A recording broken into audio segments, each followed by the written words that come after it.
Hello, ഗോതമ്പ് പൊടി കൊണ്ട് നല്ല എളുപ്പത്തിൽ നല്ല ടേസ്റ്റി ആയിട്ട് ഉണ്ടാക്കാൻ പറ്റിയ ഒരു അടേൻ്റെ റെസിപ്പിയാണ്. ബ്രേക്ക്ഫാസ്റ്റ് ആയിട്ടോ അല്ലെങ്കിൽ വൈകിട്ടത്തെ ചായൻ്റെ കൂടെ എല്ലാം കഴിക്കാൻ പറ്റിയ നല്ലൊരു അടിപൊളി റെസിപ്പിയാണ്.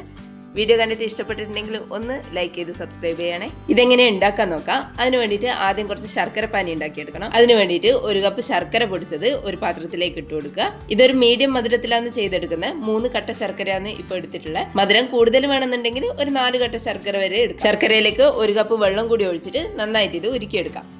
ഇനി ഒരു പാത്രത്തിലേക്ക് കുറച്ച് നെയ്യ് ഒഴിച്ചു കൊടുക്കുക. അതൊന്ന് ചൂടായി വരുന്ന സമയത്ത് അതിൻ്റെ അകത്തേക്ക് കുറച്ച് തേങ്ങാക്കൊത്ത് ചേർത്ത് കൊടുക്കുക. കുറച്ചധികം തേങ്ങാക്കൊത്ത് തന്നെ ചേർത്ത് കൊടുക്കണം. ഈ അട കഴിക്കുന്ന സമയത്ത് ഓരോ ബൈറ്റിലും തേങ്ങാ കഷ്ണങ്ങൾ കിട്ടിക്കൊണ്ടിരിക്കണം. അടേൻ്റെ ടേസ്റ്റിന്റെ പ്രധാനപ്പെട്ട ഒന്നാണ് ഈ തേങ്ങാ കഷ്ണങ്ങൾ. അതുകൊണ്ട് കുറച്ചധികം തന്നെ ചേർത്ത് കൊടുക്കുക. ഇനി ഇതൊന്ന് കളർ മാറി ഒരു ഗോൾഡൻ കളറിലേക്ക് ആകുന്നവരെ ഒന്ന് മൂപ്പിച്ചെടുക്കാം. ഇനി ഒരു പാത്രത്തിലേക്ക് 2 കപ്പ് ഗോതമ്പ് പൊടി ചേർത്ത് കൊടുക്കുക.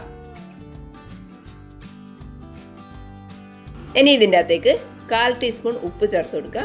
കൂടെ തന്നെ നമ്മൾ വറുത്ത് വെച്ചിട്ടുള്ള തേങ്ങാ കഷ്ണങ്ങൾ ചേർത്ത് കൊടുക്കുക. ഇനി ഇതിൻ്റെ അകത്തേക്ക് ഉരുക്കി വെച്ചിട്ടുള്ള ശർക്കര പാനി ഒന്ന് അരിച്ചെടുത്തതിന് ശേഷം ഒഴിച്ചു കൊടുക്കാം.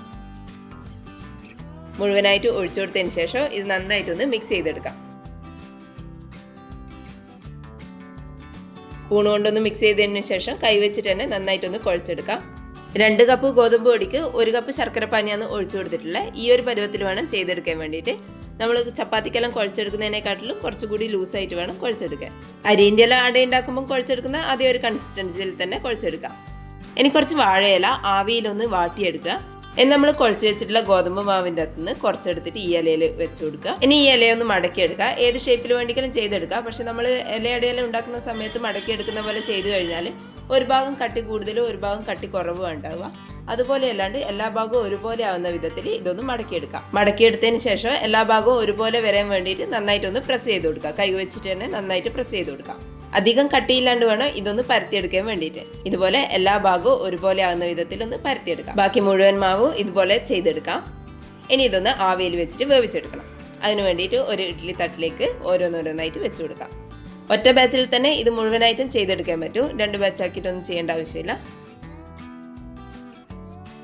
മുഴുവനും വെച്ച് കൊടുത്തതിന് ശേഷം ഒരു 20 മിനിറ്റ് നേരം ഇതൊന്ന് ആവിയിൽ വേവിച്ചെടുക്കാം. 20 മിനിറ്റിന് ശേഷം ഇതൊന്ന് തുറന്നിട്ട് വേറൊരു പാത്രത്തിലേക്ക് മാറ്റി കൊടുക്കാം. എളുപ്പത്തിൽ ഉണ്ടാക്കാനും പറ്റും, നല്ല ടേസ്റ്റുമാണ്. ഫില്ലിംഗ് എല്ലാം വെച്ചിട്ട് അട ഉണ്ടാക്കാൻ സമയമില്ലാത്തപ്പോൾ ഇതുപോലെ ഒന്ന് ഉണ്ടാക്കി നോക്കിക്കോ. നല്ല ടേസ്റ്റുമാണ്. എല്ലാവരും ഒന്ന് ഉണ്ടാക്കി നോക്കണേ. വീഡിയോ കണ്ടിട്ട് ഇഷ്ടപ്പെട്ടിട്ടുണ്ടെങ്കിൽ ഒന്ന് ലൈക്ക് ചെയ്ത് സബ്സ്ക്രൈബ് ചെയ്യണേ. താങ്ക്